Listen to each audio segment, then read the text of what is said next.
नमोस्तु भगवान।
जयतस्तव पार्श्वस्य श्रीमद्भर्तुः पदद्वयं क्षयं दुस्तरपापस्य क्षमं कर्तुं ददज्जयम्।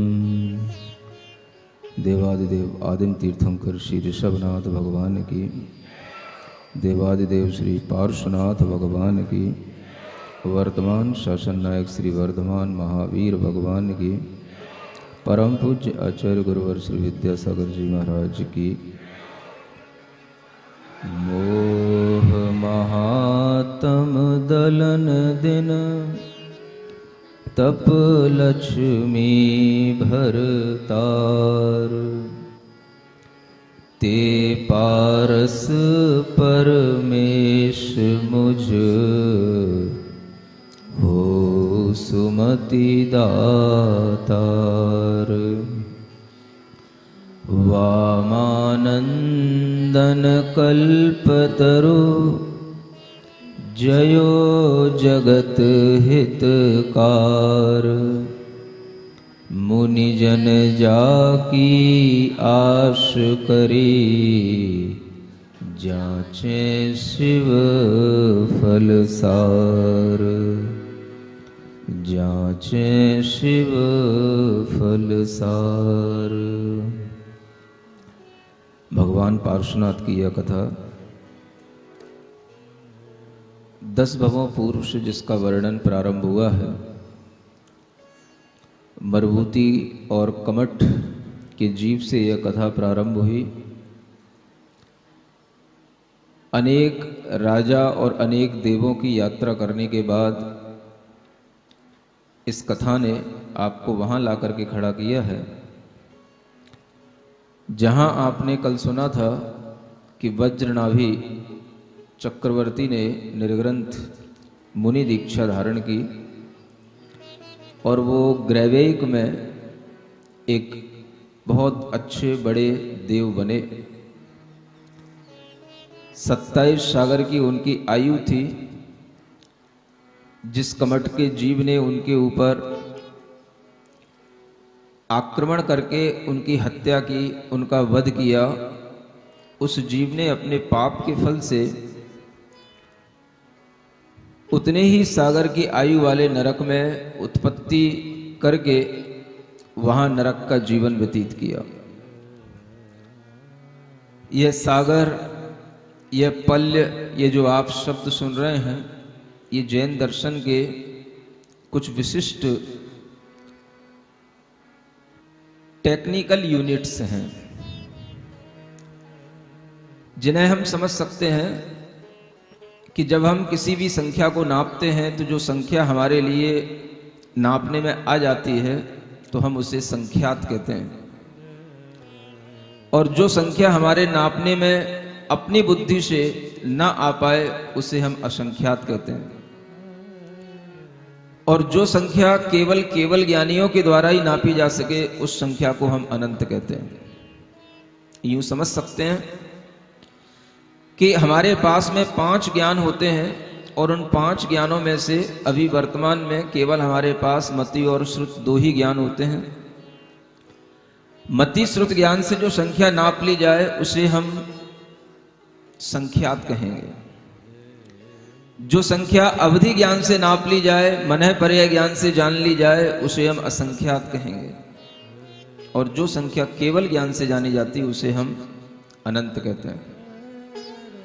ये 3 तरीके की संख्याएं हैं जिससे पूरे विश्व के जीवों की गणना की जाती है, आयु की गणना की जाती है।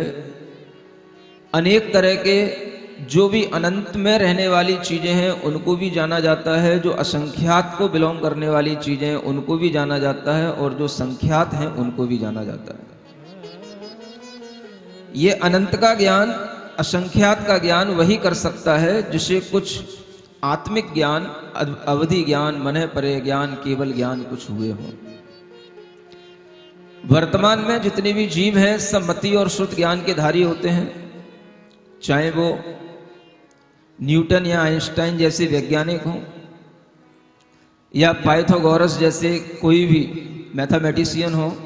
सभी हम और आपकी तरह ही छोटे मोटे कुछ ज्ञान के क्षयोपशम की वृद्धि के साथ में मति और श्रुत ज्ञान के ही धारी होते हैं। इनके द्वारा बताया गया गणित विज्ञान कभी भी असंख्यात को छू नहीं सकता, क्योंकि इनके पास में कोई भी ऐसा ज्ञान नहीं है जिससे ये असंख्यात को सिद्ध कर सके। विज्ञान की सबसे बड़ी एक चीज होती है कि उसे हर चीज को दिखाना होता है, हर चीज को सिद्ध करना होता है, और सिद्ध करने के लिए उसे किसी न किसी एपरेटस का सहारा लेना होता है, और किसी भी एपरेटस में इतनी ताकत नहीं होती है जो असंख्यात को दिखा सके, अनंत को दिखा सके। चाहे कितने ही बड़े बड़े दूरदर्शी यंत्र हों और चाहे कितने ही बड़े बड़े सैटेलाइटों का आविष्कार कर लिया जाए, आप कभी भी असंख्यात को गिन नहीं पाएंगे, अनंत को बता नहीं पाएंगे। क्योंकि जो ज्ञान हमारे आत्मा से, आत्मा की शक्ति से अपने ही अंदर उत्पन्न होता है, वो ज्ञान कभी भी कांच के लेंसों में और किसी भी प्रकार के लोहे के उपकरणों में उत्पन्न नहीं हो सकता है, क्योंकि दुनिया का कोई उपकरण बिना लोहे के और बिना कांच के बनता ही नहीं है। किसी भी कांच में और किसी भी आयरन में इतनी शक्ति नहीं हो सकती है कि वो हमें अनंत को दिखा सके, अनंत की गणना करा सके या असंख्यात का ज्ञान करा सके। अगर इतनी सी समझ आपको आ जाए तो आप समझ सकोगे कि जैन दर्शन में जो ज्ञान दिया जाता है वो कहां से दिया जाता है और विज्ञान क्यों उस ज्ञान के पास तक नहीं पहुंच पाता है। अगर इतना ही आपने सुन लिया तो आपको समाधान मिल सकता है। जैन दर्शन के अंदर जो असंख्यात और अनंत का विज्ञान बताया जाता है वो इसीलिए संभव होता है कि वो किसी लेंसों से नहीं देखा करते हैं। वो लेंसों को बनाते नहीं है, ना कॉन्वेक्स ना कॉनकेव, ना कांचों को घिस घिस करके उनको पतला करके उनकी क्षमताओं को बढ़ाया करते हैं। कांच की कितनी क्षमता होगी, कितना देख पाएगा कांच? ज्यादा पतला करोगे, ज्यादा घिसोगे, चटक जाएगा, टूट जाएगा। एक क्षमता तक ही काम करेगा। किसी भी आयरन से बनाए गए कोई भी कलपुर्जे कितने ही सूक्ष्म हो जाएं, लेकिन वो कभी भी उस असंख्यात और अनंत की गिनती को नहीं गिन सकते हैं, जो गिनती आत्मा के द्वारा आत्मज्ञानियों के माध्यम से गिनी जा सकती है। इसीलिए यह असंख्यात का विज्ञान भी अपने आप में विज्ञान है, और इसको आप जानें, समझें। जो यूनिट्स यहां पर बताए जाते हैं असंख्यात को गिनने की, उन्हें जैन दर्शन में 2 नामों से बताया जाता है। एक पल्य कहा जाता है और एक सागर कहा जाता है। सुन रहे हैं? वैसे पल्य गड्ढे का नाम होता है, और उस गड्ढे में से ही जितने बालों के समूह को भर करके उनको निकाल करके जितना टाइम लगता है, उस टाइम को ही कैलकुलेट करके दिखाया जाता है कि ये असंख्यात वर्ष का टाइम हो गया है। उसको आप अच्छे ढंग से जैन शास्त्रों से पढ़ सकते हैं, सुन सकते हैं। वह विषय अगर यहाँ पर ज्यादा थोड़ा सा बताया जाएगा तो आपके लिए ऐसा लगेगा कि मैं थोड़ा सा कुछ आउट ऑफ कोर्स जा रहा हूं। तो आप लोगों के लिए अपने मन में पहले ध्यान रख लेना होगा कि हम अगर असंख्यात को गिनना चाहते हैं तो हमारे सामने 2 यूनिट हैं, एक पल्य की और एक सागर की। पल्य भी छोटा होता है, सागर उससे बड़ा होता है। जब कभी भी आप जैन शास्त्रों को पढ़ेंगे आपको ये यूनिट्स का जरूर उसमें कहीं ना कहीं उल्लेख मिलेगा और आपको दिखाई देगा कि 22 सागर की आयु है, कभी 10 सागर की आयु है, कभी 33 सागर की आयु है, कभी 2 पल्ल की आयु है, कभी 1.5 पल्ल की आयु है। ये सब आयु गिनी जाती हैं।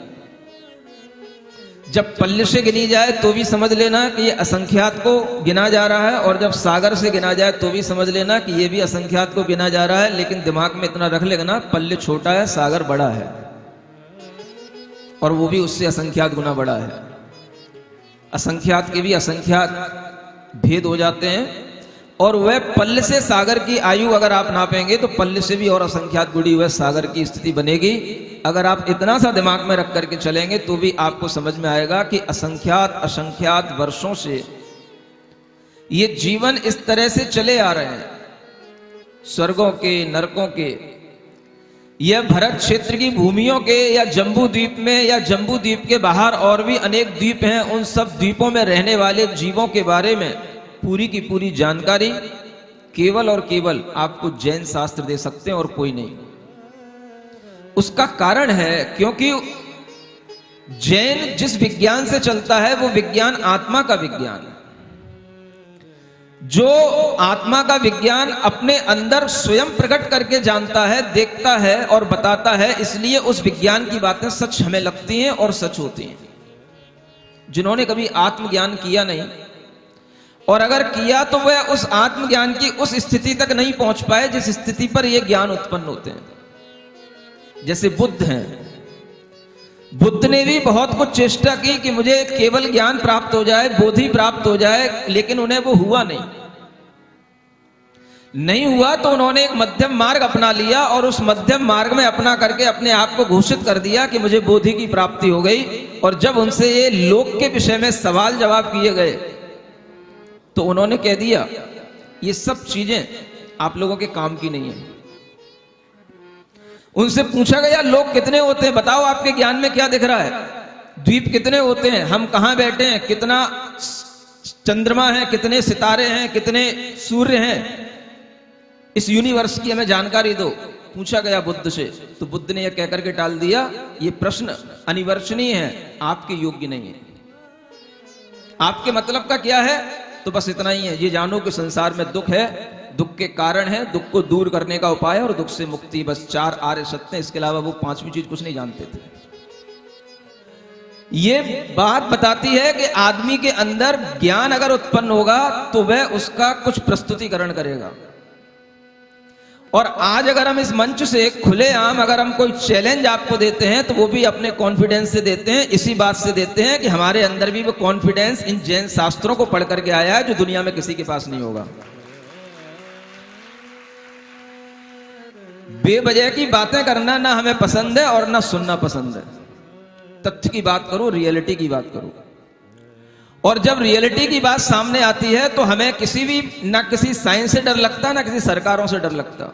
मुझे जो कहना है वो सत्य कहना है, और सत्य सुनने वाले जो लोग होंगे वो सत्य को सुनेंगे, समझेंगे। अगर आपके लिए ये बात समझ में आए कि साइंस अभी बहुत छोटा है, उससे अभी बहुत खोजें करना बाकी है, आत्मज्ञान से बढ़कर के कोई ज्ञान नहीं होता, और जिनके पास में आत्मज्ञान होगा वही इतनी दमदार प्रस्तुति कर पाएंगे। बाल बराबर भी ज्ञान, बाल बराबर भी ऊंचा नीचा होने वाली चीजें, और बड़ी बड़ी सागरों तक जिनकी गिनती की जा सकती है, ऐसी लंबी चौड़ी गिनती करने वाली चीजें, सूक्ष्म से सूक्ष्म और बड़ी से बड़ी चीजों का अगर आपको बिल्कुल गणित के अनुसार ज्ञान मिलेगा तो आपको जैन दर्शन के अंदर मिलेगा। और वह ज्ञान कभी भी बाल बराबर भी एक दूसरे से विरोध को प्राप्त नहीं होगा, कभी भी गलत सिद्ध नहीं होगा। आपने पढ़ाई क्या है, आप जानते ही क्या है। जिस यूनिवर्सिटी में आप पढ़े हैं उस यूनिवर्सिटी से बीएससी हमने 20 वर्ष पहले कर ली थी। आप लोगों के लिए आज अगर हम 20 वर्ष बाद कुछ सिखाने आए हैं तो हम दुनिया की एक बहुत बड़ी यूनिवर्सिटी में पढ़ के आए हैं जिसका नाम है आचार्य विद्यासागर यूनिवर्सिटी। उसकी भी कुछ चर्चा करेंगे अभी। वह यूनिवर्सिटी में पढ़ने के बाद ही हमारे अंदर यह विश्वास आया है कि दुनिया में क्या सिखाया जाता है इन बच्चों को, एक अंधकार में रखा जाता है, बच्चों के दिमाग खराब किए जाते हैं, हर चीज बच्चों को उल्टी सिखाई जाती है, गलत सिखाई जाती है, और सिर्फ हर सत्य को इसलिए नकार दिया जाता है क्योंकि जैन धर्म का है, जैन एक धर्म है, इस बात से नकार दिया जाता है। अगर ये बात सिर्फ इस बात से नकार दी जाती है तो आप लोगों के लिए कभी भी ये मौका मिलेगा ही नहीं कि हम सत्य को जानने के लिए कोई कसौटी कसें, हम सत्य को किसी भी तरीके से जानने की कोशिश करें। और यह सत्य को जानने के लिए आपको अगर कहीं पर भी कोई अच्छी नॉलेज लेनी पड़ेगी तो इसी यूनिवर्सिटी में आकर के लेनी पड़ेगी, और इस यूनिवर्सिटी में हम कैसे भर्ती हुए ये भी हम आपको थोड़ा सा बताने की कोशिश करेंगे। समय पर करेंगे। आप ताली बजा रहे हो, ऐसा लग रहा है अभी करने वाला हूं। आपके लिए यह भाव ज्ञान में आ रहा है कि जो देव हैं वो असंख्यात वर्ष की आयु पूरी करके और फिर इन्हीं जम्बू द्वीप में, धातकी खंड द्वीप में, इन्हीं जम्बू द्वीप के क्षेत्रों में उत्पन्न हो रहे हैं। तो आपको ये विश्वास, ये मान करके अपने अंदर ज्ञान ये उत्पन्न करके समझ लेना होगा कि ये जम्बू द्वीप, भरत क्षेत्र, विदेश क्षेत्र, ये किसी के द्वारा बनाई हुई रचनाएं नहीं है, ये अनादि अनिधन शाश्वत रचनाएं कहलाती हैं। और इन अनादि अनिधन रचनाओं में किसी भी तरह से किसी भी ब्रह्मा का कोई हाथ नहीं होता कि कोई ब्रह्मा इसको बनाने के लिए आया हो, कोई इसको मिटाने के लिए आए। ये सब हमारे मन की गलत धारणाएं होती हैं। बनने और मिटने वाली शक्तियां हर एक चेतन और अचेतन द्रव्य में विद्यमान रहती हैं। जो शक्तियां हमारे अंदर नई नई चीजें बनाती हैं उसी को हम ब्रह्म शक्ति कहते हैं। और ब्रह्म का अगर सही मायने में मतलब समझा जाए तो ब्रह्म माने होता है जो चीज विकसित होती चली जाए। जैसे अंडे के अंदर भ्रूण का विकास होता है, जैसे गर्भ के अंदर शिशु का विकास होता है, ऐसे ही इस विश्व को ब्रह्म इसलिए कहा जाता है क्योंकि इस विश्व के अंदर रहने वाली हर चीज, हर शक्ति बढ़ती है और हर व्यक्ति के अंदर वह ब्रह्म शक्ति विद्यमान है जो बढ़ करके परम ब्रह्म माने कि वह परम आत्मा की दृष्टि तक पहुंच सकती है, इसलिए उसको ब्रह्म कहा जाता है। जो शक्ति हमारा विनाश कर देती है वह शक्ति हमारी अपनी पर्याय होती है, जिसे हम महेश्वर कहते हैं। जो हम पीछे अपनी पर्यायों को छोड़ आते हैं वो हमारी शक्ति पर्याय शक्ति कहलाती है, जो हमारे लिए महेश्वर कहलाती है। और जो विद्यमान है, जो हमारे सामने, जिसकी हम रक्षा कर रहे हैं, विष्णु वही कहलाता है। विष्णु माने होता है रक्षा करने वाला। हमारे पास तीनों प्रकार की शक्तियां हैं। हम खुद भगवान बनने की शक्ति रखते हैं और यही हमें भगवान ने बताया कि तुम ही ब्रह्मा हो, तुम ही विष्णु हो, तुम ही महेश्वर हो। ये सीखना है हमें। इसी बात को यहां पर हम आगे बढ़ाते हुए इस कथा के माध्यम से कहते हैं कि जब वह मध्यम ग्रैवेक में उत्पन्न हुआ वह देव अपनी आयु पूर्ण करके लौटता है तो यहां पर किसी सृष्टि का इंतजार नहीं करता है कि यहां पर सृष्टि अभी बनी है कि नहीं बनी है। आप समझ सकते हैं कि ये पारसनाथ भगवान से भी पहले, असंख्यातों वर्षों की पहले की बात आपको सुनाई जा रही है। और उन असंख्यातों वर्षों में भी इस तरीके का जीवन रहा है। और कैसे वह जीवन सामने हमें दिखाई देता है, उस समय के कुछ क्या दृश्य हो सकते हैं, कैसे राजा हुआ करते हैं, कैसे वो राजा अपना राज्यपाट संभालते हैं, इन सब का वर्णन भी हमको छोटा छोटा सा जो यहाँ पर बताया जा रहा है उसे हम सुनने की कोशिश करेंगे। बात आगे बढ़ाते हुए हम इसी कथा पर आते हैं। मंगल भवन अमंगल हारी, पारसनाथ जगत हितकारी, सुख संपत सब ही घर आवे, पारस कथा भविक जो इस ही जम्बू द्वीप मझार, भरत खंड दक्षिण दिश सार, कौशल देश बसे अभिराम, नगर अयोध्या उत्तम ठाम। 25 नंबर के पेज पर आरज खंड माही परधान, मध्य भाग राजय शुभ थान, गढ़ गोपुर खाई ग्रह पाती, वन घन सो सोहें बहु भांति, ऊंचे जिन मंदिर मन हरे, कंचन कलश ध्वजा फर हरे, वज्रबाहु भूपति तिहि ठान, वर इक्ष्वाकु वंश नव भान। जैन धर्म पाले बड़ भाग, निज पद कमल मधुप सराग। प्रभाकरी तेय तायर घर सती, जीती जिन रंभारती रति। यथा हंस के वंश को, चाल न सिखावे कोय। त्यों कुलीन नर नारी के, सहज नमन गुण होय। क्या कहा जा रहा है? इस जम्बूद्वीप में भरत क्षेत्र में ही, भरत खंड में एक कौशल नाम का देश है, जहां पर अयोध्या नगरी एक उत्तम स्थान है। सुन रहे हो? इसी क्षेत्र की बात की जा रही है। यही जम्बूद्वीप, वही अयोध्या जिसे आप आज जान रहे हो। ये अयोध्या एक शाश्वत नगरी कही जाती है। 24 तीर्थंकरों में से अनेक तीर्थंकरों का जन्म अयोध्या और अयोध्या के आसपास ही हुआ है। और ध्यान रखना कि 24 तीर्थंकरों में सबसे ज्यादा जन्म लेने वाले तीर्थंकर इस उत्तर प्रदेश की भूमि के ही हैं। जन्म लेने वाले, जिनका जन्म स्थान यहीं पर सजा, यहीं पर बना। और ऐसी ये अयोध्या असंख्यात वर्ष पहले की ये बात कही जा रही है, तब भी थी। आर्यखंड है, जिस आर्यखंड में आज रह रहे हैं, उसी के मध्य भाग में एक और नगर बना हुआ है। और उस नगर में अनेक तरह के गोपुर हैं, गढ़ हैं, ग्रहों की पंक्तियां हैं, घने घने जंगल हैं। और वहां पर अनेक जिन मंदिर हैं, जिन मंदिरों के ऊपर कलशे हैं, ध्वजाएं फहरा रही हैं। और वहां का एक राजा है जिसका नाम है वज्रबाहु। इक्ष्वाकु वंश का वह राजा है। यह भगवान ऋषभ देव का वंश इक्ष्वाकु वंश चला आ रहा है। और इसी वंश में से अनेक वंश उत्पन्न हुए हैं। भरत चक्रवर्ती से, राजा सोम से, उनके पुत्र अर्क कीर्ति से, अनेक प्रकार के चंद्रवंश, सूर्यवंश, नाथ वंश, ये सब उसी समय बने थे, भगवान ऋषभ देव के समय। कल्प यह अनेक अनेक असंख्यात वर्ष पहले, कोड़ा कोड़ी सागर काल पहले, और वह वंश चले आ रहे। और उन्हीं वंशों में इक्ष्वाकु वंश में सबसे बड़ा वंश माना जाता है, जिसमें जैन धर्म को पालने वाले अनेक बड़े बड़े भाग्यवान पुरुष जन्म लेते रहे। और उसी में यह राजा वज्रबाहु रहते थे। प्रभाकरी जिनकी रानी थी। बहुत अच्छी नीति वाक्य लिखा हुआ है।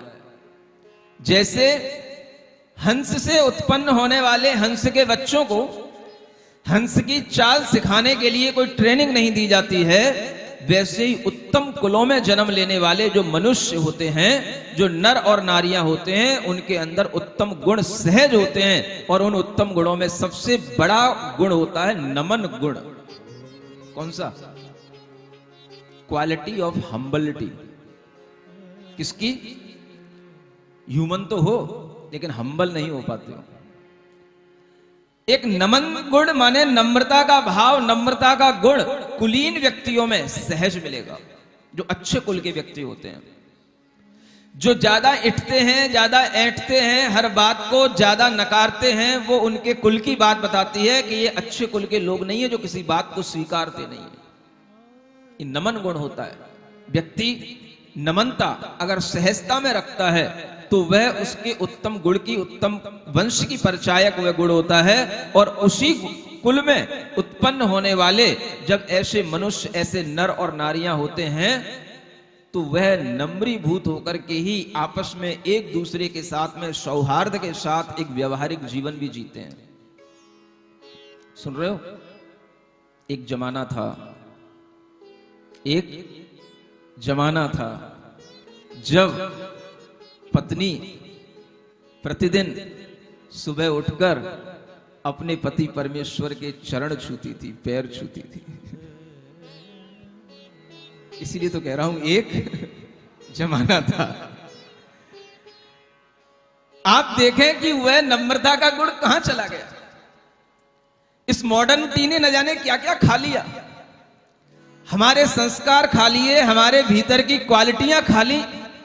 और हम आज इस मॉडर्निटी के नाम पर बड़े अहंकार होकर के, बड़े अपना सिर जो ऊपर उठा करके आज हम बड़े फक्र से बोलते हैं कि मैं इस मॉडर्निटी के युग में जन्म लिया हूं, इस साइंटिफिक युग में जन्म लिया हूं। जन्म तो लिए हो, लेकिन कर क्या रहे हो? क्या हो रहा है आज? क्या कभी संभव है? आपके लिए सब कल्पनाएं हैं, सब ये चीजें अपने सपने बन गए हैं। क्या पत्नी कभी पति के पैर छू सकती है? आज की पत्नी वो कहेगी क्यों भाई, मैं तुमसे कम हूं क्या? क्यों कम हूं? कितना कमाते हो तुम? उतना मैं भी कमाती हूं। और अगर उसका पैकेज उससे ज्यादा हुआ तुमसे पैर छुपा लेगी वो।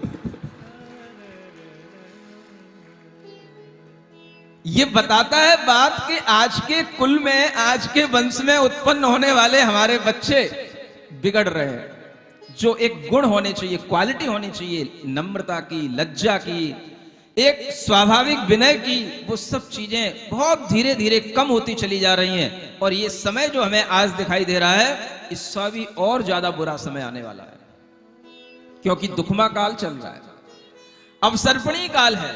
यहां हर चीजें, क्वालिटी तो कम होंगी, उद्दंडताएं बढ़ेंगी, अहंकार बढ़ेगा, निर्लज्जताएं बढ़ेंगी, लज्जा नहीं बढ़ेगी, निर्लज्जता बढ़ेगी। जितनी भी कुलीनताओं के गुण होते हैं, अच्छे वंश और अच्छे कुल के लोगों के अंदर जो गुण हुआ करते थे, वो सब धीरे धीरे कम हो रहे हैं, कम हो रहे हैं, और वह धीरे धीरे और कम होते हुए हमें दिखाई देंगे। आज अगर थोड़ा बहुत भी अगर आप कहीं कुछ अच्छा देख रहे हो, तो ये भी समझ के चलना अभी कुछ अच्छा समय है, अभी कुछ संभावनाएं हैं, आगे इससे भी ज्यादा और बुरा समय आने वाला है। यह बात यहां पर समझ सकते हैं, क्योंकि हम जिस असंख्यात वर्ष पहले की बात कर रहे हैं, उस समय की नारियां ऐसी हुआ करती थी कि वह कितनी भी सुंदर हो, कितनी भी अच्छे गुणों को धारण करने वाली हो, लेकिन उनके अंदर एक बहुत अच्छा विनीत गुण हुआ करता था, जिसके कारण से वो हमेशा अपने पति के प्रति नम्रीभूत रहा करती थी। सुन रहे हो? लड़ाई झगड़ा नहीं करा रहा हूं मैं। नहीं आप कहो कि महाराज आप ये सुना करके अब पहले जैसी बात कह करके अब क्यों विसंगतियां पैदा करना चाह रहे हो? ऐसा कुछ नहीं है। आपको सीखना तो है कि आखिर इसी जम्बूद्वीप में, इसी कौशल देश के, इसी अयोध्या नगरी में, यही यूपी में, यही इन नगरों के आसपास भी ऐसा जनजीवन रहा करता था, जब राजाओं के लिए रानियां नम्रीभूत होती थी, तो सामान्य नर नारियां, प्रजा, वो भी इसी तरीके से करती थी। ये गुण है, ये क्वालिटी है, और आप देखोगे कि ये क्वालिटी हमारे अंदर है, लेकिन हम कहीं ना कहीं अपने अहम के कारण से इन्हें निकाल नहीं पाते हैं। हमारा मन कहता है क्यों, क्या जरूरत है? स्त्री और पुरुष जब एक समान है, तो स्त्री को पुरुष के लिए झुकने को क्यों कहा जा रहा है? अभी स्त्रियां क्वेश्चन करने लग जाएंगी, हमें शाम को आंसर देना पड़ जाएगा, मुश्किल हो जाएगा। समझ आ रहा है? क्यों महाराज आप हमसे ही क्यों कहते हो, वो क्यों नहीं नम्र हो? अभी एक प्रश्न उनका उठ जाएगा। समझ आ रहा है? ये प्रश्न भी क्यों उठेगा? तो ये भी इसी पंचम काल में उठेगा, उस काल में नहीं उठता था ये प्रश्न, क्योंकि अब इनका अहंकार भी कहता है कि नहीं, हम क्यों झुके। समझ आ रहा है? हमारे अंदर क्या कमी है? वो कमाते हैं तो हम भी कमा लेते हैं, वो घर बनाते हैं हम भी घर बना लेते हैं। ऐसी कौन सी चीजें जो वो कर सकते हैं हम नहीं कर सकते? समझ आ रहा है? ये समय होगा, पुराना समय होगा, जब आप पुराने समय की बातें कर रहे हैं। आजकल तो स्त्री और पुरुष एक साथ एक ही कंपनी में काम करते हैं, एक साथ बैठ के काम करते हैं, और एक साथ एक जैसा पैकेज लेते हैं, और आपको क्या इसमें समानता में दिक्कत समझ में आ रही है?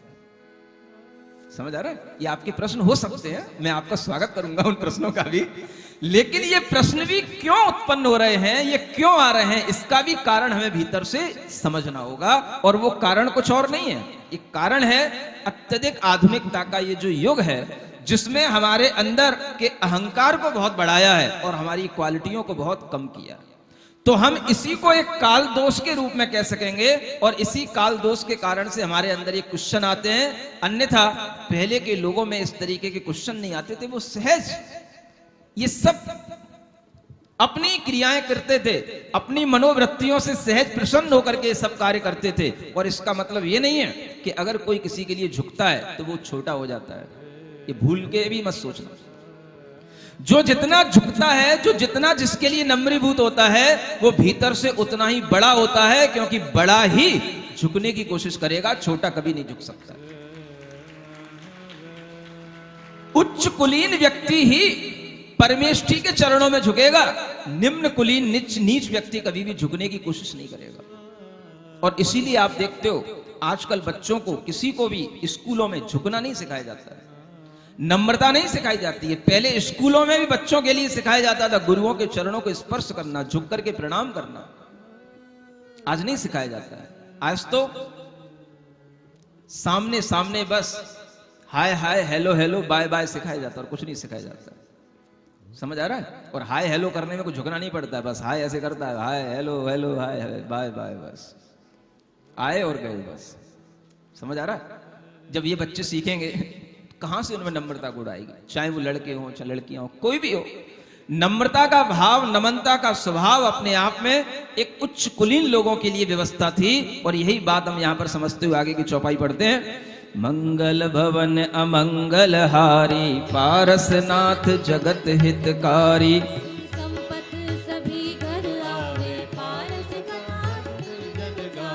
वह आओमेंद्र तहां ते चयो, तिनके सुदिन पुत्र शोभयो, आनंद कुमार।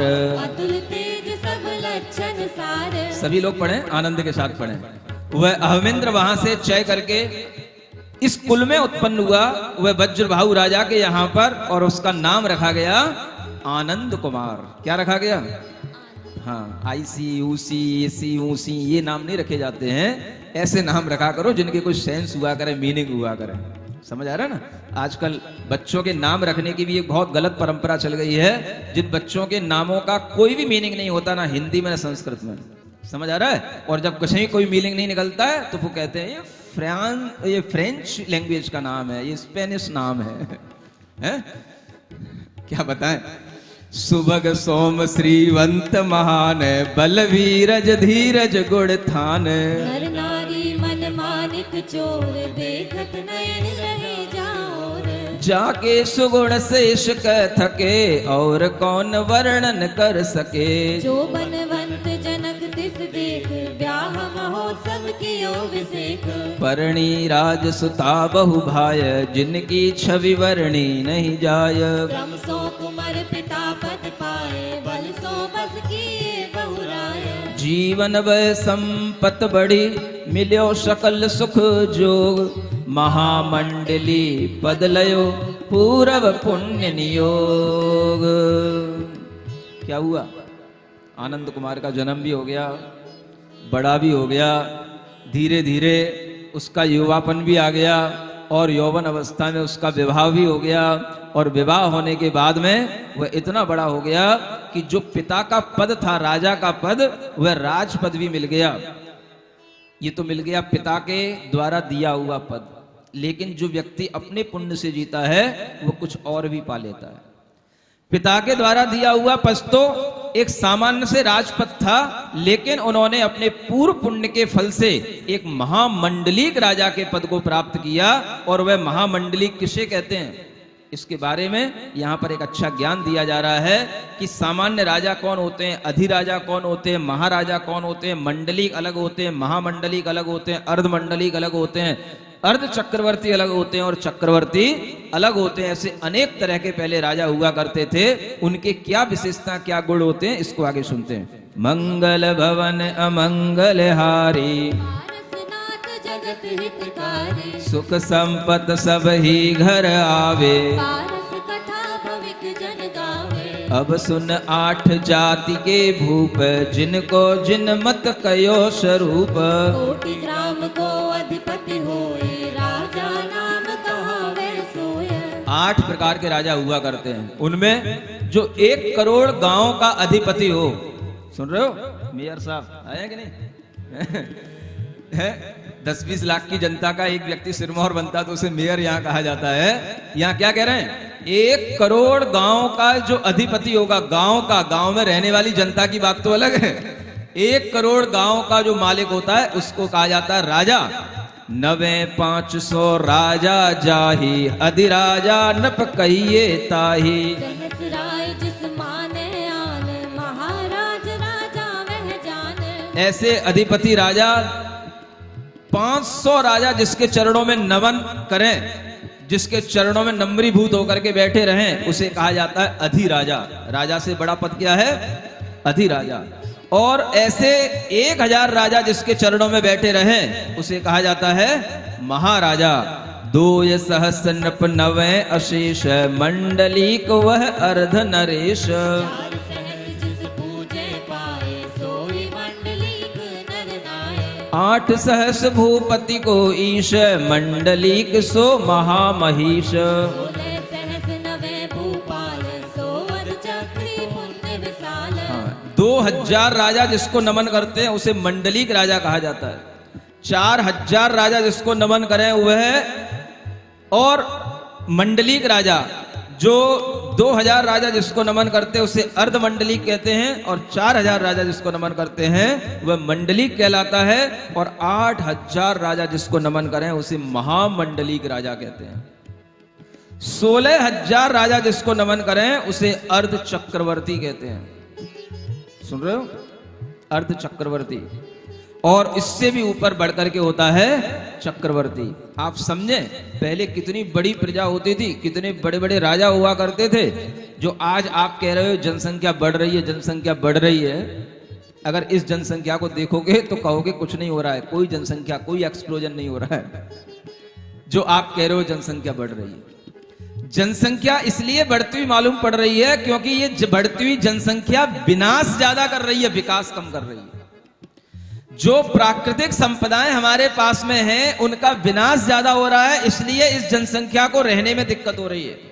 अगर ये प्राकृतिक संपदाओं का विनाश बंद हो जाए तो यहां पर इससे दूनी तीगनी जनसंख्या भी रह जाए और उसके लिए सब चीजें उपलब्ध रहें, कुछ भी नहीं होगा। ये पर्यावरण का विनाश करने वाली जनसंख्या पैदा हुई है, ये साइंस विनाश कर रही है।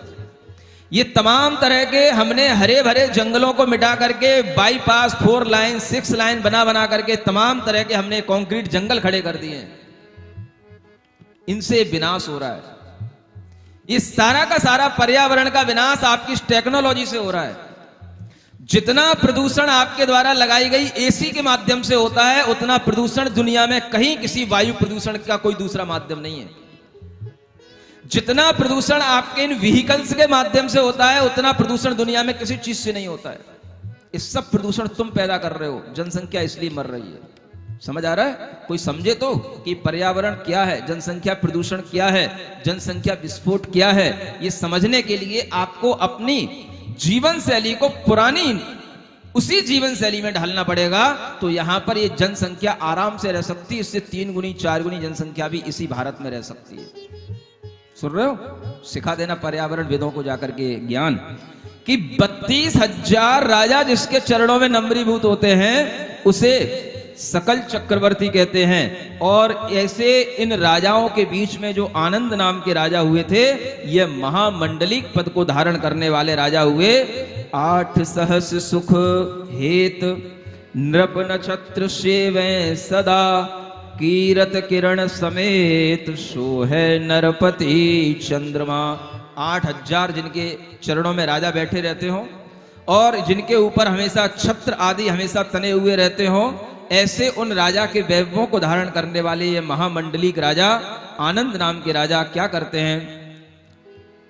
ओम अरहम ओम अरहम ओम अरहम बोल, ओम अरहम ओम अरहम ओम अरहम बोल।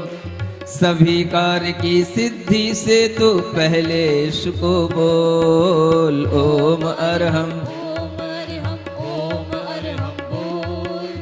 ओम अरहम ओम अरहम ओम अरहम बोल।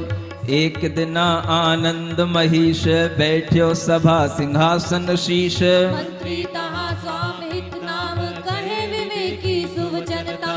स्वामी यह बसंत ऋतुराज सब जन करें महोत्सव काज। नंदी सुरव्रत अवसर ये करी प्रभु पूजा जिनके है। पूजा सदा पाप निर्दल, पर्व संयोग महाफल फल। नहीं जगत में यज्ञ समान, जिन पूजा की भावना सब दुख हरण उपाय। करते जो फल संभजे सो परिण्यो किम जाय। सुनि राजा मंत्री उपदेश, नगर महोत्सव कियो विशेष। करी स्नान जिन मंदिर जाए, जैन बिंब पूजे बिहसाए। बहुविध पूजा दरब मनोग धरे आन जिन पूजन जोग भाव भक्ति सो मंगल ठयो राजा के मन संशय भयो विपुल मति मुनिवर तीर्थान दर्शन कारण आए जान तिने पूजी नप पंचो भूमुनीन्द्र मुझे मन संदेह। देखो एक बहुत अच्छा प्रसंग आज आपको सिखाया जाएगा, सुनाया जाएगा और बहुत काम की चीज आपके लिए बताई जाएगी। वह आनंद राजा के लिए एक संदेश मिला कि राजन ये वसंत ऋतु का समय आ गया है और जब ये अष्टानिक का समय आ गया है तो यहाँ पर नंदीश्वर के व्रत किए जाते हैं। सभी लोग भगवान जिनेंद्र देव के जनालय में जाकर के पूजा करते हैं। राजा का भी मन बना और वह भी पूजा करने के लिए अपनी प्रजा के साथ में पहुंचा और जिस मंदिर में जिस जगह पर पहुंचा वहां पर एक विपुलमती मुनिवर, हम समझ सकते हैं कि ये मनः पर्याय ज्ञान का एक विशेषण है। विपुलमती मनः पर्याय ज्ञान को धारण करने वाले वे मुनीश्वर वहां पर उनको मिले, उनके दर्शन किए और राजा ने बड़े भक्ति भाव से अपने मन का एक संदेह उनसे पूछने का एक प्रयास किया। सुन रहे हो क्या कहा है कि जो भगवान के द्वारा भगवान की पूजा करने का जो लोग मन बनाते हैं वह पूजा भी पर्व के अवसरों पर विशेष फल देने वाली होती है।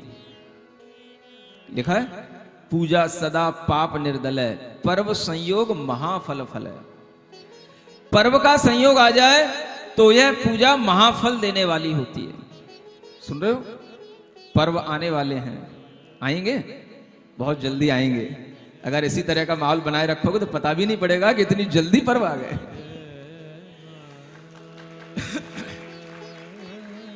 पर्व के दिनों में पूजा का एक महान फल होता है, लेकिन वही पर्व के दिनों में उस पूजा का फल और महान हो जाता है जिस पूजा में हमें मुनि महाराज का भी सानिध्य मिल जाता है।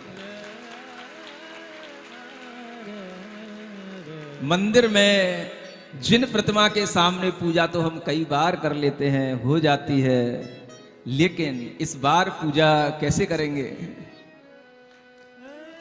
कैसे करेंगे आप बताओ, मुझे क्या करना है? मैं तो थोड़ी ना करूंगा पूजा।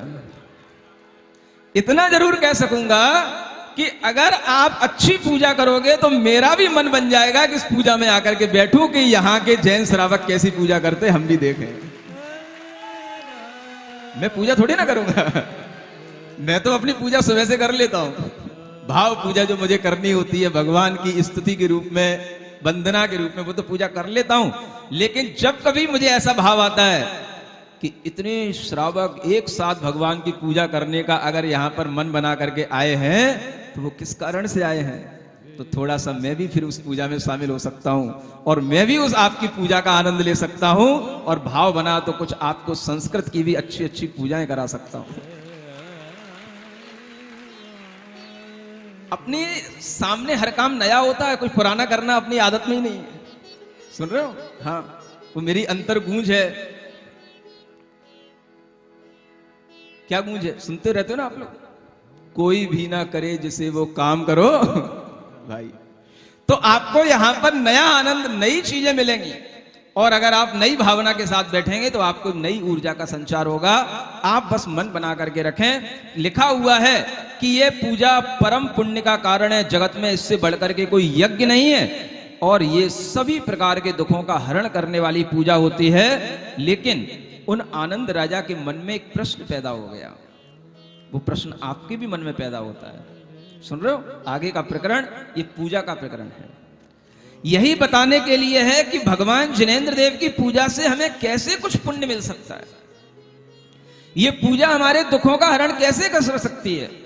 और पूजा जो हम जिन प्रतिमा के सामने कर रहे हैं उन प्रतिमा में इतनी शक्ति कहां से आ जाती है, और जिन प्रतिमा का ये महत्व क्या है, वो तो पाषाण की ही प्रतिमाएं हैं, रत्नों की हैं, धातुओं की हैं, निर्जीव हैं। उनकी पूजा से हम सजीव जीव चैतन्य आत्मा को क्या फल मिल जाता है और कैसे मिल सकता है, ये प्रश्न कभी आपके मन में भी उठता तो होगा? उठता है? आज समाधान करके जाना। पहले हम वही पढ़ते हैं जो राजा के मन में प्रश्न आ रहा है। देखो क्या कहता है, प्रश्न करता है वो भगवान मुनि महाराज से। सुन रहे हो? प्रतिमा धातु पाषाण की प्रगट अचेतन अंग, पूजक जन को पुण्य फल क्यों कर दे अभंग।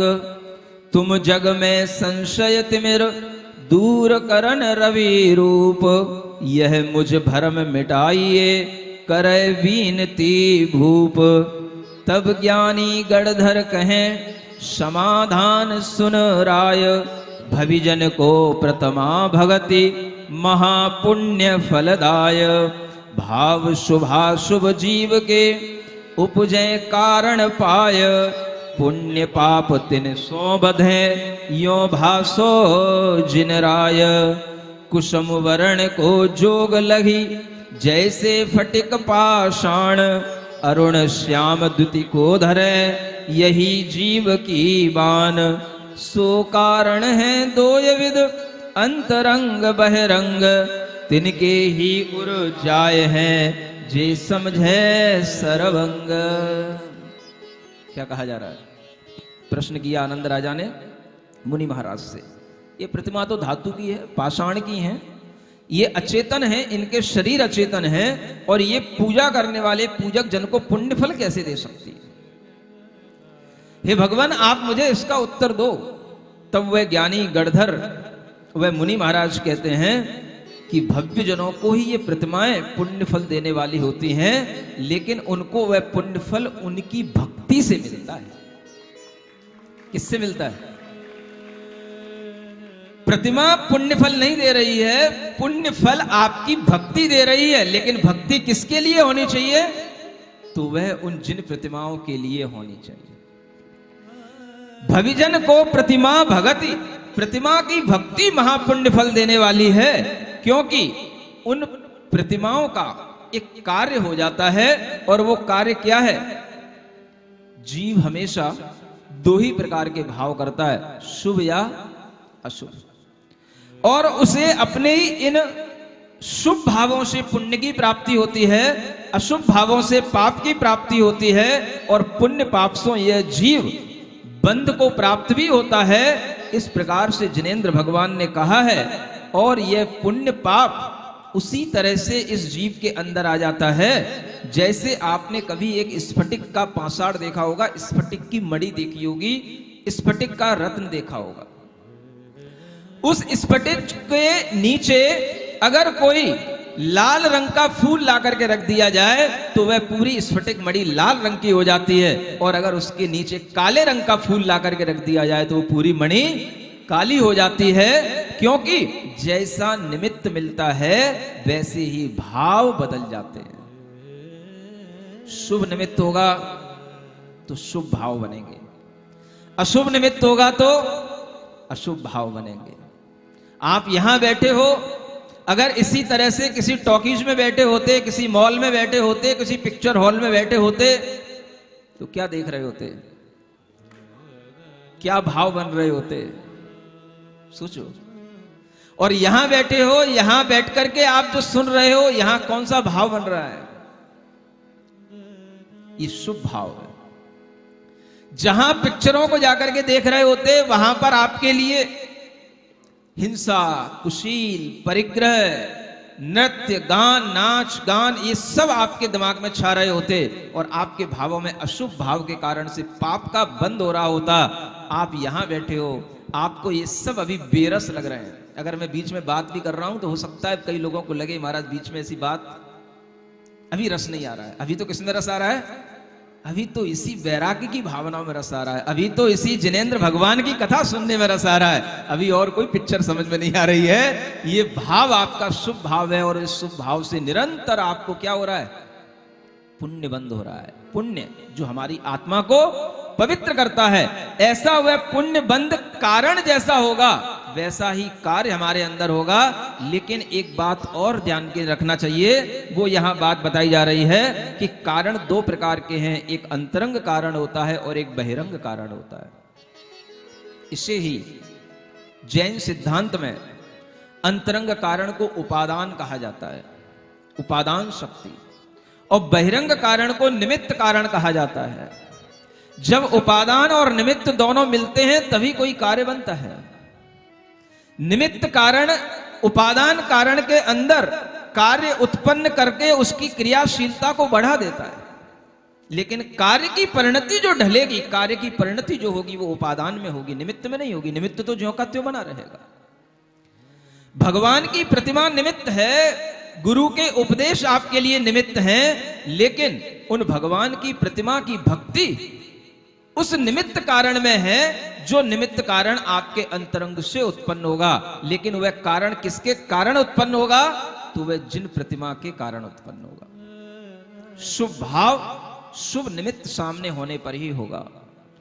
अगर आपकी उपादान शक्ति यही है, अगर इसी उपादान शक्ति के सामने अशुभ भाव ला करके सामने खड़े कर दिए जाएं, अशुभ दृश्य सामने खड़े कर दिए जाएं, तो आपके उपादान की वह शक्ति अशुभ भावों के रूप में ढल जाएगी।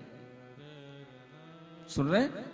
ये निमित्त और उपादान का एक बहुत बड़ा संयोग होता है और इसी से सब प्रकार के कार्य होते हैं। इसलिए यहां पर समझाया जा रहा है, जिन परिणामन पुण्य बहु बंधे अन्यथा नाही, तिन भावन को निमित्त है जिन प्रतिमा जगमाही। वीतराग मुद्रा ने रखी सुध आवे भगवान, वही भाव कारण महा पुण्य बंध को जान। क्या कहते हैं? जिन परिणामों से बहुत पुण्य की वृद्धि हो, पुण्य बंधे, उन भावों के लिए जो निमित्त है, वह निमित्त इस जगत में एकमात्र जिन प्रतिमाएं हैं। और उन जिन प्रतिमाओं को देख करके, जो वीतराग प्रतिमाएं, उनको देख करके ये सुध आ जाए, ये पारसनाथ भगवान भी आज जो हमें भगवान दिख रहे हैं, ये भगवान भी कभी हमारी तरह ही मनुष्य थे, सामान्य व्यक्ति थे, सामान्य जीवन जीते थे, लेकिन आज ये भगवान बन गए हैं। उन भगवान की प्रतिमा को देख करके अपने भीतर के भगवान की याद आ जाए तो यही सबसे बड़ा उस पुण्य बंध का कारण बन जाता है। ये याद भगवान के सामने आएगी और कभी नहीं आएगी। और इस तरह के कारण हमारे लिए क्या और देते हैं? राग द्वेष वर्जित अमल, सुख दुख दाता नाही, दर्पणवत भगवान है यह आनो उर्माही। तिनको चिंतन ध्यान जप थुति पूजादि विधान, सुफल फले निज भाव सो वह मुक्ति सुखदान। जैसे गुण प्रभु के कहे ते जिन मुद्रा माई, थिर स्वरूप रागादि बिन भूषण आयुध नाही। यद्यपि शिल्पी कृत कृतम जिनवर बिंब अचेत, तदपि सही अंतर विषय शुभ भावन को हेत। क्या कहते हैं? उन भगवान को देख करके राग द्वेष उत्पन्न नहीं होता। भगवान से राग हो जाए अलग बात है, लेकिन ऐसा राग नहीं होता कि हम भगवान को अपने घर में ले जाएं। वो राग आपका भक्ति भाव का राग होगा, और वह भक्ति भाव का राग आपके अंदर उत्पन्न होकर के आपको विषया के अनुराग से, विषयों के राग से आपको दूर करा करके भगवान के प्रति राग उत्पन्न करा देगा। वह आपकी पवित्रता का, पुण्य बंध का कारण होगा। और उस प्रकार के राग को और कोई व्यक्ति नहीं भावना कर सकता, जैसा राग भव्य जीव का ही जिनेंद्र भगवान के प्रति उत्पन्न हो सकता है। वह राग द्वेष से वर्जित हैं, सुख दुख देने वाले नहीं हैं, लेकिन उनकी भक्ति से जो पुण्य बंध होता है, उससे वह भव्य जीव सुख प्राप्त कर लेता है। जो नकारता है, इंकार करता है, भगवान के दर्शन करके भगवान की भक्ति करने का भाव नहीं करता है, उसे भगवान से द्वेष उत्पन्न हो जाता है। वह द्वेष भाव ही उसके लिए पाप बंध का कारण होता है, और वही पाप बंध उसके लिए अनेक तरह के दुखों का कारण बन जाता है। भगवान कुछ नहीं कर रहे हैं, कर कौन रहा है? सब कुछ आप हो। ईश्वर करता नहीं है, करता मैं स्वयं हूं। अपने राग और द्वेष का कर्ता भी मैं स्वयं हूं, अपने पुण्य और पाप का कर्ता भी मैं स्वयं हूं। मेरा भगवान तो केवल उसमें निमित्त है, दर्पण की तरह है। तुम जैसे भाव लेकर के वहां जाओगे, बस वैसा ही तुमको फल मिलेगा। जैसा मुंह लेकर के जाओगे, वैसा ही तुम्हें दिखाई देगा। भगवान के साथ सामने अनुराग से पहुंचोगे, प्रसन्न मुख लेकर के जाओगे, आपको पुण्य का बंद होगा। और भगवान के सामने पहुंच करके नाक मुंह बिदोरोगे, नाक मुंह बनाओगे, तो क्या होगा? भगवान कुछ नहीं करेंगे। आप कहोगे भगवान ने हमें पाप करा दिया। भगवान ने पाप नहीं करा दिया, आपने पाप कर लिया। भगवान तो वैसे ही दर्पण के समान बैठे, जैसा करने आओगे वैसा हो जाएगा। समझ आ रहा है? यह निमित्त और उपादान की क्रिया होती है। उपादान में ही हमेशा क्रिया घटित होती है, लेकिन निमित्त के माध्यम से होती है। और वह निमित्त इसी रूप में आपको स्वीकार करना चाहिए। जैसे आजकल साइंस में, केमिस्ट्री में एक चीज पढ़ाई जाती है, उत्प्रेरक होते हैं। केमिस्ट्री पढ़ी ना आप लोगों ने? कैटलिस्ट जिसको बोलते हैं। समझ आ रहा है? कुछ ऐसे पॉजिटिव कैटलिस्ट भी होते हैं, कुछ नेगेटिव भी होते हैं, जिनसे कोई भी रिएक्शन हो रही हो, वह रिएक्शन की स्पीड बढ़ जाती है। और कुछ ऐसे भी उत्प्रेरक होते हैं जिनसे उस रिएक्शन की स्पीड कम हो जाती है। और एट लास्ट आप देखेंगे कि वो कैटलिस्ट ज्यों के त्यों हैं, वो रिएक्शन उसके अंदर बढ़ गई, वो वैसे के वैसे ही निकल के आ जाते हैं। पोटेशियम क्लोरेट में अगर MnO2 मिला दोगे तो उसमें ऑक्सीजन निकलने की दर बढ़ जाएगी। लास्ट में देखोगे MnO2 उतना ही वेट का मिलेगा, उतना ही मिलेगा आपको जितना उसमें आपने डाला था। ये केमिस्ट्री है। यही केमिस्ट्री हमारे भीतर चलती है। यही केमिस्ट्री हमको ये सिखाती है कि निमित्त आपके अंदर घुस नहीं जाता है, भगवान वहीं रहेगा। उनके सामने हजारों लोग आएंगे, हजारों लोगों के अंदर रिएक्शन हो जाएगा, लेकिन भगवान उतने ही वेट के मिलेंगे जितने आपने 20 साल पहले उन्हें स्थापित कर रखे थे। समझ आ रहा है? भगवान का वेट कम नहीं हो जाएगा, लेकिन कई लोगों के अंदर वो रिएक्शन होने के बावजूद भी वो रिएक्शन होगी तो उनके संयोग से होगी। तो निमित्त इसी का नाम है। जो निमित्त हमारे अंदर की उपादान शक्ति को बढ़ा देते हैं, उन्हें हम धनात्मक निमित्त बोलते हैं, पॉजिटिव निमित्त बोलते हैं केमिस्ट्री की भाषा में। और जो निमित्त हमारे मन के भावों को गिरा देते हैं, अशुभ भाव बना देते हैं, उन्हें हम ऋणात्मक निमित्त कहते हैं, ऋणात्मक उत्प्रेरक कहते हैं। ये केमिस्ट्री में पढ़ाया गया था, सबने पढ़ी होगी इतनी तो। सुन रहे हो? ये और कोई चीजें नहीं है। दुनिया में जो कुछ भी घटित हो रहा है वो जैन साइंस के अंदर बिल्कुल लॉजिकल तरीके से बताया जाता है। कार्य कारण की व्यवस्था जितनी जैन धर्म में स्ट्रांगली बताई गई है, उतनी कहीं पर भी नहीं आपको सुनने को मिलेगी। और ये कार्य कारण की व्यवस्था निमित्त और उपादान के माध्यम से बताई जाती है। अगर आपके मन के अंदर ये भाव बढ़ते हैं तो बढ़ेंगे तभी जब आपके उपादान भी अच्छे होंगे। सुन रहे हो? जितने लोग सुन रहे हैं सबके भाव अलग अलग हैं। आप अपने घर में से कई और ऐसे लोगों को लेकर के आए होंगे जिन्हें मजबूरन यहां बैठा लिया गया होगा। भीड़ इतनी है कि हम निकल के जा नहीं सकते, बेइज्जती हो जाएगी बीच में उठोगे तो। समझ आ रहा है? तो वो बैठा है यहां पर, है ना? वो आपके घर का बेटा भी हो सकता है, बेटी भी हो सकती है। कई लोग मुंह बना करके भी बैठ सकते हैं। अब मम्मी ने बहुत बार गाया, पापा ने बहुत बार गाया, अब चलते ही चलो चल के देख लेते हैं। लेकिन हो सकता है यहीं पे बैठे बैठे मोबाइल तो नहीं चला रहे हो कई लोग, हैं? नहीं, कोई नहीं चला रहा महाराज, ऐसा कभी पाप नहीं करेंगे, है ना? लेकिन अगर आपके मन में कोई भाव नहीं बन रहा है तो वह आपके उपादान की कमी है। निमित्त तो अपनी एनर्जी के साथ पूरा काम कर रहा है। समझ आ रहा है? निमित्त की एनर्जी कभी कम नहीं होती। मैं शुरू से लेकर के आपको लास्ट तक एक ही एनर्जी के साथ में समझा रहा हूं। जिसको समझ में आ रहा है उसके मुख प्रसन्न है, हृदय प्रसन्न है, आनंद ले रहा है, भावों में परिणामों में परिवर्तन हो रहा है। हो सकता है कोई 2-4 लोग गिनती के ऐसे आ गए हो, बैठे हो, उनका भी बैठना जरूरी है, क्योंकि दुनिया एक साथ कभी भी बदल नहीं सकती है और ना कोई किसी को हमेशा एक साथ बदल पाया है।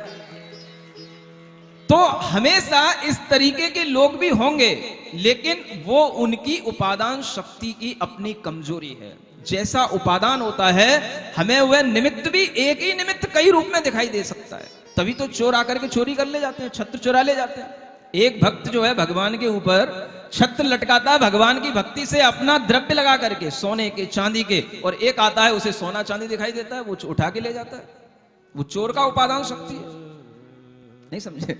एक आपकी दान पुण्य की भव्यात्मक शक्ति है जो आप दे रहे हो, और एक जो है उसको लूटने को तैयार है, लेने को तैयार है। ये उसकी उपादान शक्ति। भगवान क्या करें? समझ में आ रहा है? तो जो वहां पर उसको लेने आएगा उसके लिए पाप का बंद होगा, और जो वहां चढ़ाने आएगा उसको पुण्य का बंद होगा। भगवान तो राग द्वेष से रहित हैं। भगवान शत्रु मित्र में संभाव रखने वाले हैं। इसलिए यहां कहा जा रहा है कि प्रतिमाएं यद्यपि शिल्पी के द्वारा बनाई जाती हैं, कृत्रिम होती हैं, अचेतन होती हैं, लेकिन वह हमारे लिए शुभ भावों का बहुत बड़ा निमित्त होती हैं। और एक दृष्टांत अब सुनिए, बहुत अच्छा दृष्टांत यहां दिया जा रहा है। और एक दृष्टांत अब सुन अवनी पति सोय, जिए के और दृष्टांत सो संशय रहे न कोय। जब कोई बात समझ में नहीं आती है, थोड़ा एग्जाम्पल देकर के बताना होता है। ये मुनि महाराजों की पुरानी परंपरा रही है ना। तो वही एक एग्जाम्पल देकर के यहाँ बता रहे हैं कि देखो, एक ही निमित्त से अपने अपने भावों के अनुसार कैसे कैसे परिणमन होते हैं। और एक गणिका धरी चिता में जाय, विष्णि पुरुष देख पछताय। जो जीवित मुझको मिलती जोग, तो मैं कर तो वांछित भोग। श्वान कहे उर क्यों यह दही, मैं निज भक्षण कर तो सही।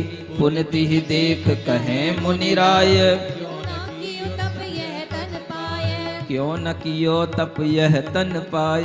इह विधि देख अचेतन अंग, उपजे भाव पाय पर संग। तिन्ही भावन के अनुसार, लाग्यो फल निज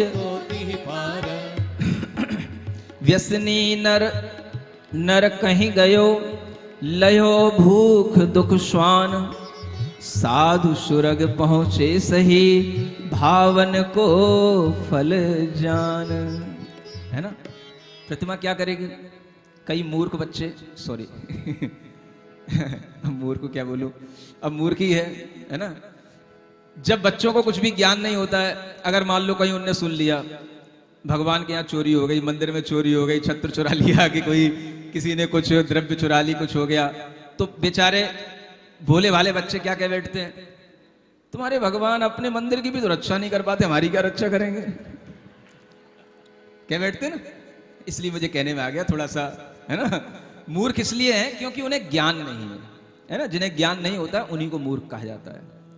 तो जब हमें ज्ञान होगा तब पता पड़ेगा कि भगवान अपने में बैठे हैं, भगवान राग द्वेष से रहित हैं, भगवान जगत में कुछ कर नहीं रहे हैं, भगवान सिर्फ देख रहे हैं, जान रहे हैं कौन क्या कर रहा है, चोर क्या कर रहा है, पापी क्या कर रहा है, पुण्यात्मा क्या कर रहा है। वो इतने तटस्थ होकर के बैठे, तभी तो हम उनको भगवान कह रहे हैं। वो हाथ पकड़ करके हमें रोकेंगे नहीं कि तू गलत कर रहा है, वो हाथ पकड़ करके चोर को चोर नहीं कहेंगे कि तू गलत कर रहा है, कर लेने दो, इसको भी चोरी कर लेने दो, इसको भी दान ले लेने दो। चोरी करने के बावजूद भी इसे कभी ना कभी समझ में आएगा, कभी ना कभी इसको पाप का फल मिलेगा कि ये चोरी करना कितनी गलत काम थी, आज उसी चोरी की वजह से मुझे ये पाप का फल भोगने को मिल रहा है, तब समझ में आएगा। अभी रोकने समझ में नहीं आएगा। भगवान को पता है, इसलिए भगवान कैसे बैठे हैं, तटस्थ बैठे हैं। समझ आ रहा है। वो भगवान के लिए कोई रक्षा नहीं हो रही है, भगवान रक्षा नहीं कर रहे हैं, ये भाव नहीं है। भगवान का काम सिर्फ तुम्हारी गतिविधियों को देखना और जानना है। समझ आ रहा है। इसलिए जब भगवान के मंदिर में ऐसा कुछ हो जाए तो समझ लेना कि वह करने वाला अभागा है। भगवान तो हमारे वीतरागी हैं, वो कुछ नहीं करते, वो तो सिर्फ देख रहे हैं कि इसका दुर्भाग्य क्या है और इसका सौभाग्य क्या है। अचेतन होते हुए भी देखो, एक तुम लोगों के हिसाब से एक अच्छा उदाहरण दिया गया। मृत्यु के बाद तो शरीर अचेतन ही हो जाता है। अभी तो फिर भी जान दिखती है तो तुम कहते हो नहीं महाराज मैं चेतन हूं समझ आ रहा है। अभी तो मैं अचेतन कहूंगा तो समझ नहीं आएगा। मृत्यु के उपरांत तो शरीर में कोई जान नहीं रहती, अचेतन हो जाता है। कैसा भी अचेतन, कितना भी सुंदर शरीर हो, लोग कहते हैं भाई जल्दी ले जाओ, कितना ही रूपवान हो, कितना ही सुंदर हो रहा हो, बस हो गया, जीवन पूर्ण हो गया, निपट गया, जल्दी ले जाओ। समझ आ रहा है। आजकल तो रिश्तेदारों का भी इंतजार नहीं किया जाता, कोरोना है भाई जल्दी ले जाओ। और ऐसा कोरोना कि अगर कहीं एम्स में और मैक्स में से निकले हो तो घर तक भी आने को नहीं मिलेगा, सीधा वहीं मुक्ति धाम में ले जाओ। समझ आ रहा है। लोगों को देखने तक को नहीं मिले, उनके मुंह भी कौन देखे, कौन आफत मोल ले। वो तो गया सो गया, अभी कहीं अपने लिए आफत हो गई तो अपन भी निकल जाएंगे। लोगों ने ये भी नहीं देख पाया कि वो कैसा गया, मरती हालत में कैसा था, कौन था, मेरा ही था कि दूसरे का था? भैया हो गया, अगर डॉक्टर ने कह दिया तो हो गया, थोड़ी देर रो लीजिए, बात खत्म। अपना देखो, अपन न मर जाए। कोरोना सब जगह आ रहा है, समझ में आ रहा है? स्त्रियां भी, पुरुष भी, सुंदर भी, विरूप भी, कुरूप भी, सब निपटे हैं, सब निपटते रहेंगे। गड़िका जानते हो किसे बोलते हैं?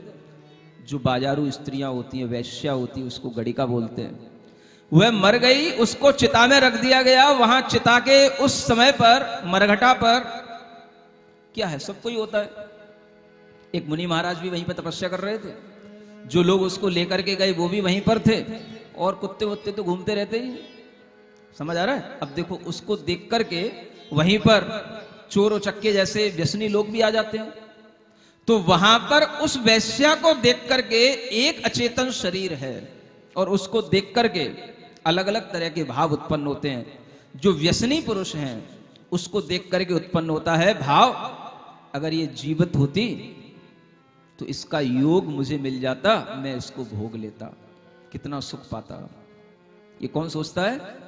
कामी पुरुष सोचता है, व्यसनी पुरुष सोचता है, उस मरी हुई वेश्या के शरीर को देख करके भी। कुत्ता वहीं पर घूम रहा होता है, वो सोचता है कि ये लोग थोड़ा सा हट जाएं, दूर हो जाएं, तो मैं इससे अपनी भूख मिटा लूं। उसकी भूख बढ़ रही है उसे देख करके, उसे खाने को तैयार है, उसे मांस खाना और कुछ नहीं खाना है। और वहीं पर एक मुनि महाराज बैठे हुए हैं, तपस्या कर रहे हैं, वो सोच रहे हैं, देखो कितना सुंदर नर जन्म मिला था, व्यसनों में खो दिया। अगर जीवित होती, मैं इसको कुछ समझाता, शायद कोई व्रत तप अंगीकार कर पाती, तो आज ये स्वर्ग में वास करती, आज अच्छी गति मिलती, और इसका जीवन पूरा का पूरा व्यसनों में चला गया। 3 प्रकार के लोग हैं, निमित्त एक है। 3 तरह के भाव हो रहे हैं, किससे? उपादान से तो हो रहे हैं, लेकिन उसी निमित्त के कारण से हो रहे हैं। अनेक तरह के मनोभाव होते हैं, अनेक तरह के अलग अलग जीवों के अंतरंग कारण होते हैं, लेकिन वह कारण एक ही कारण को पाकर के अलग अलग तरह के क्यों होते हैं? क्योंकि उनकी उसी तरह की योग्यता है, वही योग्यता है, और इसी योग्यता के कारण से वो अपना अपना फल भोगते हैं, वही भावों का फल। कि व्यसनी पुरुष इस तरह का भाव करके, अब भोग तो पाया नहीं, केवल भाव ही किया, और उस भाव से भी वह नरक में उत्पन्न हो जाता है। जो श्वान है वह और दुखी होता है, और वह और दुखी होकर के उसी तिर्यंच गति में उत्पन्न होता है, और जो साधु है वह उसी भाव से, उसी फल से वह स्वर्ग में उत्पन्न होते हैं। ये अलग अलग भावों का अलग अलग फल हमें किस कारण से देखने को मिलता है? तो ये निमित्त और उपादान का जो एक कॉम्बिनेशन है, इसका गणित और इसकी जो साइंस है, वो समझ करके ही हम ये बात समझ पाते हैं। निमित्त भी काम करता है और अपने उपादान की योग्यता भी काम करती है। ऐसा नहीं कि बिना निमित्त के उपादान में काम हो जाता हो, और ऐसा भी नहीं कि जब उपादान जोर मारता है तो निमित्त अपने साथ अपने सामने आके खड़ा हो जाता है। इतनी हुंकारी नहीं भरना कभी भी, ये गलत व्याख्याएं हैं जो लोग पढ़ते हैं, सुनते हैं, सुनाते हैं, बांचते हैं, जो एकांत रूप से अपने अंदर इस मिथ्यात्व को दूसरे लोगों को बताते हैं, वो निश्चय एकांत वाले लोग। समझ आ रहा है? आगरा में उनके बीज भी पड़े होंगे, क्योंकि बड़े बड़े पंडित यहीं पर हुए। बहुत कुछ निश्चय एकांत इन्हीं प्रदेशों में फैला हुआ है। और इस तरीके की व्याख्याएं, उपादान जब वो जोर मारेगा, निमित्त अपने आप सामने आ जाएगा। अगर सामने भी आ जाएगा तो तुम कुछ कर नहीं पाओगे, ऐसे ही घर में बैठे रहोगे जैसे आज भी बैठे हो। उपादान जोर तभी मारता है जब हम उस निमित्त के पास जाते हैं और निमित्त की भक्ति करते हैं, तभी हमारे उपादान में कुछ और बल पैदा होता है, अन्यथा वो उपादान सोता पड़ा रहता है। ऐसा उपादान कभी किसी का जागृत नहीं हुआ जो अपने आप निमित्त को बुला ले और अपने आप उस निमित्त के माध्यम से उसके अंदर जागृति आ जाए। बिना कुछ किए करना पड़ता है। निमित्त आपको आपके पुण्य के योग से मिलेगा तो वह भी आपके उपादान से मिल तो गया, लेकिन जब तक आप उस निमित्त का उपयोग नहीं करोगे वो कोई काम क्या करेगा। यह क्या लिखा था? निमित्त की भक्ति करना। भगवान जिनेंद्र देव का प्रतिमा मिल गई, उपदेश मिल गया, लेकिन अगर आपको उसकी स्वीकारता नहीं है, भक्ति नहीं है, तो वह निमित्त आपके लिए कुछ नहीं कर पाएगा। चाहे अनंत काल तक इसी उपादान को लिए बैठे रहना, कुछ नहीं होने वाला है। सुन रहे हो? कान खोल के सुन रहे हो कि बंद करके सुन रहे हो? हाँ। तो जहां आपको ऐसे लोग प्रवचन देने आए, कोई भी चाहे विद्वान हो, कोई भी मनीषी हो, उनसे हाथ जोड़ के कहना, श्रीमान जी थोड़ा सा संभाल के बोलिए। हम भी अनेकांत धर्म को पढ़े हैं, तुमने तो एकांत पढ़ा है। जिनेंद्र भगवान के इस अनेकांत धर्म में से ही तुम एकांत की व्याख्या कर रहे हो। मैं अनेकांत की व्याख्या सुन चुका हूं मुनि महाराज के मुंह से। एक शांति से बोलना मेरे सामने, बोलना उनके सामने। निमित्त जब भी हमारे सामने काम करेगा, हमें उस निमित्त से जुड़ करके काम करना पड़ेगा। अपने आप निमित्त आपके सामने आकर के आपको कुछ भी परिवर्तित करके चला जाएगा, ऐसा उपादान नहीं होता जब तक कि उपादान उस निमित्त से जुड़ने की कोशिश न करे। समझ आ रहा है? ये उपादान और निमित्त का भाव अगर आप ध्यान में रखेंगे तो आपको पता पड़ेगा कि कार्य जब भी होगा, दोनों के संयोग से होगा, दोनों की मैत्री से होगा। ऐसा नहीं कि वह कार्य उपादान के ही माध्यम से हो रहा है। निमित्त तो पड़े ही रहते हैं, होते ही रहते हैं। वो निमित्त निमित्त नहीं कहलाते। जब तुम्हारा उपादान उस निमित्त को स्वीकार करने लग जाए, तब वो निमित्त निमित्त कहलाता है। वही चोर जब कभी उसकी बुद्धि सुधरे, वही भगवान के चरणों में आकर के बैठ जाए और वही रोने लग जाए और अपने क्षमा मांग ले, अपराध को स्वीकार कर ले, तो वही भगवान का निमित्त उसके लिए पाप कर्म को नाश करने में निमित्त बन जाएगा। कहां से आ गया उपादान दूसरा? उपादान अपनी शक्ति से हमें खुद, अपनी योग्यता से खुद बदलना होता है, और निमित्त उसके लिए हमें सामने रखना होता है। और इसी निमित्तों के माध्यम से जीव बड़े बड़े पदों को प्राप्त कर लेते हैं। समझ में आ रहा है? आप जिस आगरा में रहते हो, जिस आगरा की यूनिवर्सिटी में आप पढ़े हो, कभी मैं भी ऐसा सोचा करता था कि मैं भी बहुत अच्छा, बहुत बड़ा, बहुत पढ़ लिख करके बहुत टॉप करूंगा, बहुत यूनिवर्सिटी में टॉप करूंगा, ऐसा सोचा करता था। सुन रहे हो? लेकिन जरूरी नहीं कि हर आदमी जो सोच ले वो सब कुछ कर ले। दिशाएं बदल जाती हैं, भाव बदल जाते हैं, परिस्थितियां बदल जाती हैं। समझ आ रहा है? विचार आता था कि मुझे टॉप करना है, यूनिवर्सिटी टॉप करना है। अब वह विचार कब तक रहा, कहां बदल गया, कैसी परिस्थितियां आई, लेकिन कोई विचार ऐसे रहते हैं जो बचपन के भी होते हैं तो याद रहते हैं। समझ आ रहा है? कहां चला गया कुछ पता नहीं, जिंदगी कब मोड़ ले गई, कहां से कहां चला गया कुछ पता नहीं, लेकिन जहां गया वहां बहुत कुछ मिला। जहां पहुंचा वहां बहुत कुछ मिला, ज्ञान मिला, शिक्षा मिली, शक्ति मिली, सब मिला। और वह सब कुछ प्राप्त करने के बावजूद भी बहुत बाद में सोचने को मिला कि जिन गुरुदेव के पास में हम आज आए हैं, बैठे हैं, उन गुरुदेव ने मुझे यह दिगंबर मुनि पद जैसा परमेष्ठी का पद प्राप्त कराया है।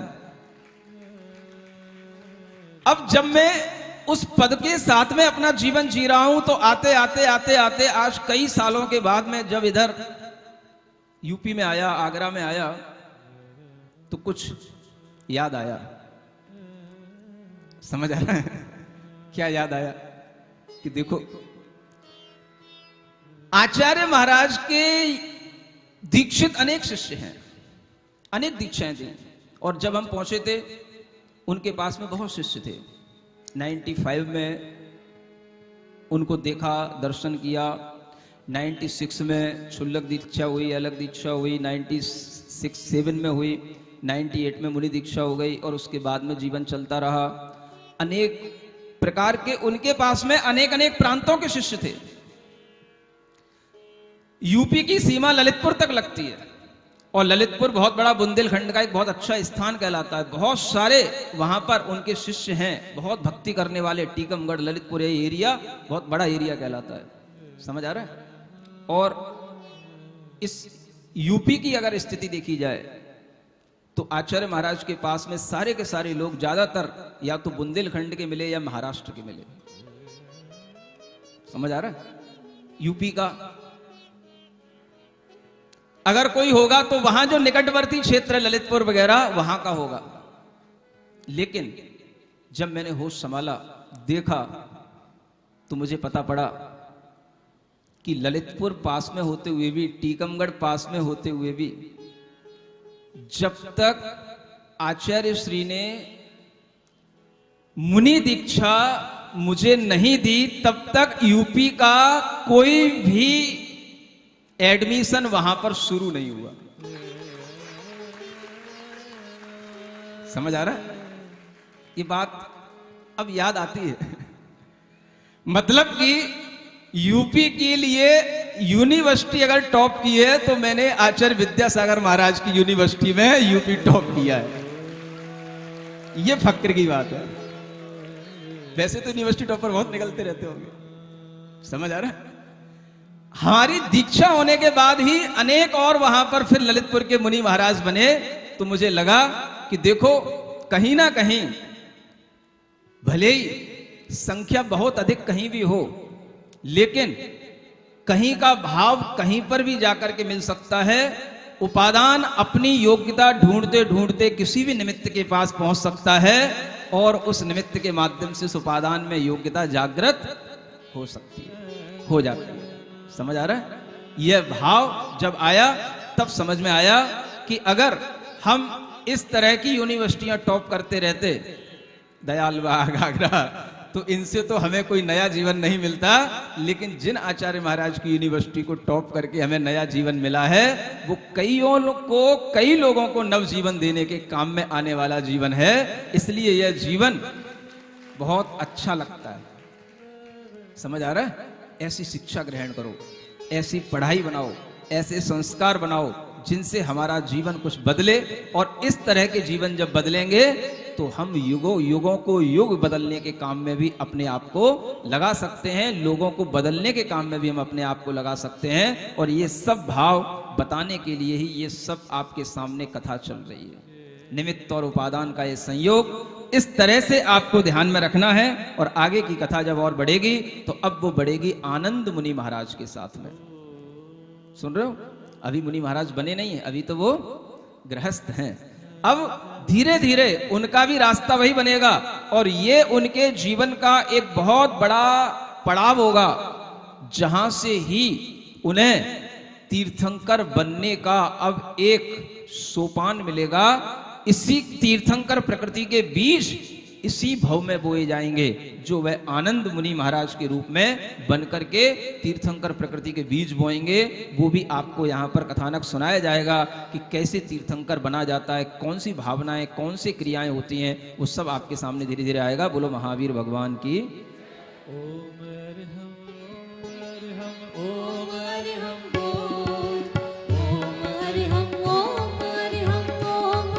अगर 2 मिनट बैठ जाएंगे तो एक और बात बताऊंगा। 2 मिनट वहीं अपने स्थान पर बैठ जाएं सारे लोग। आज एक और पावन दिवस है।